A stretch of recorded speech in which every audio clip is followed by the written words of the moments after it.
I am recording this video immediately after the Spurs and Hornets Summer League game and Victor Wembanyama's first game as a pro, as a Spur. And I'm going to say it right now, this isn't just because he had one bad Summer League game. I've been saying this for a couple of months now. Victor Wembanyama is absolutely nothing special. And he will not be anything special. This is my hot take. You can, say, this is ridiculous. You're stupid. He's the number one pick for a reason. And I think he is. I do think he has potential to be a special player in this league. It's just the fact that this guy has no moves that he puts to memory that he can do on a consistent basis. This guy is, 7'5" in a pair of basketball shoes, and he has no post moves. He has no post moves. And he's spotting up way too much at the three-point line. And he is a very below-average shooter from three. This is a guy who should, A, be putting on muscle mass, just gain a bunch of fucking weight before the season starts, get in the weight room, hit the weights, and get a fucking clue. And once you're done hitting those weights and the season begins, then you can just back everybody down and you're dominant because they're going to start doubling you because of how strong and tall and dominant you are. And then you're going to open yourself up for assists. And you're going to open yourself up for literally everything while being a dominant defensive force. Do I think that Victor Wembanyama is going to be a defensive force in this league? Absolutely. He's going to stay in the league for 20 years for his defense. This guy could be the most trash offensive player in the history of life itself. And he's going to still make a name for himself on defense. He has a place in the league, no doubt about it. But offensively, I'm questioning whether he can develop into a very talented sort of stretch five with how big he is. He's 7'5" or 4. He's like such a massive human being, a tall player, and he moves like a fucking slug for being 7'4" or 5 in basketball shoes. He moves so slow. His handles are so overrated. His playmaking is largely overrated as well.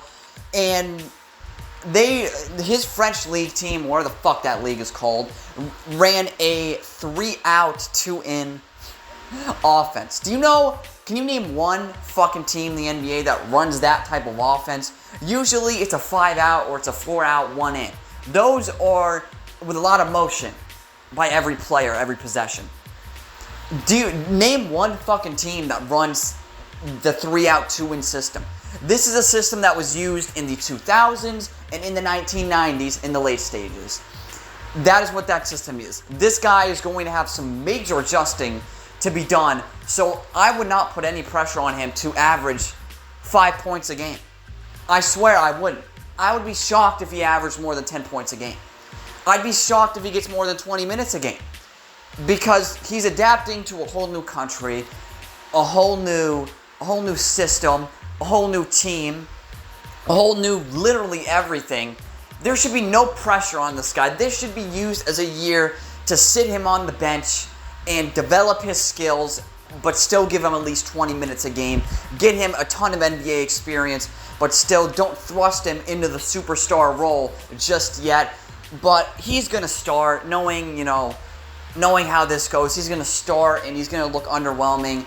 And people are going to label him as a bust. I'm not going to label him as a bust because he's a generational defensive player.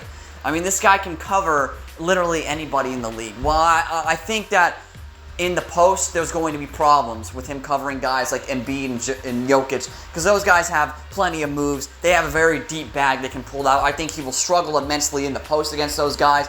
But on the perimeter, he's going to block like 5 shots a game. It doesn't matter. He's going to be a 5-block-a-game player on the perimeter. This is a guy you don't even want to shoot. If he's within 15 feet of you, you don't want to shoot against him. But offensively, there's nothing special. There's minimal talent on the offensive end. Once again, his handle is overrated. He shoots way too much. This is a guy who should be making his money in the post, making a living, making a big name for himself, being a low block, being a post player. I know he's skinny, he's slender, and he has, okay shooting ability at best, but the fact of the matter is that he should not be shooting as much as he did in this Summer League game. This man shot, I don't even know, 6 threes, and he made one of them. He went 2 for 13, and most of the shots were under the bucket as well. Like, he was missing bunnies. He was missing the easiest shots you could possibly take. It was absolutely ridiculous how many easy shots he made. Now, honestly, I want to make another hot take. If Victor Wembanyama was only 6'11", he would not have even been taken in the first round. This guy would have been a mid-second round pick. I don't know what makes him so special on offense. Everything about him was overrated coming out of the French league or whatever the league he played in. It doesn't matter. Oh, he played in the European League and that's better than college.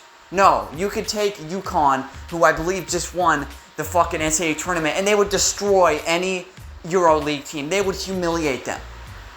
They would embarrass them. It wouldn't even be close because there is a very large talent gap in between those two leagues. The best players in the world come out of college. They don't come out of fucking Europe. And we're seeing it right now. Oh, but Luka Doncic. Oh, but this player. Oh, but that player. Those are only a few examples you can point to because there's 10 times more good American players than there are European players. Let's be frank. Let's be real. And Victor Wembanyama was overdrafted. Maybe I would have taken a shot, in the mid to late first round to develop him for 2 to 3 years, get him some game time in the NBA. But number one overall, it's ridiculous. They're putting too much pressure on this guy. I hope he has a long, prosperous career in the National Basketball Association. But the hype might get to him. And the hype is going to ruin his career. They're trying to make this guy out to be some sort of like a generational player. Yeah, he's generational on defense because he's tall and he's lanky. Yeah, I mean that's a given. Obviously, that's what God gave him. That fucking 8'1" wingspan, I think, and he's 7'5" in basketball shoes. That's obviously he's going to be good defensively no matter how low his basketball IQ is. I haven't even talked about his basketball IQ. I mean, he lost the ball so many times. He had so many turnovers this game. It was ridiculous. I think he had 3 or 4, 5 turnovers with 4 fouls. He was getting fouled a lot too. So I'll cut him some slack.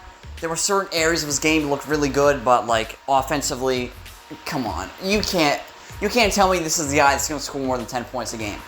I know he's probably going to get 30 minutes a night. Maybe he'll get 10. Maybe he'll get 10.4 or something like that. But really, I don't see it. I don't see offensive potential with Wembanyama just yet.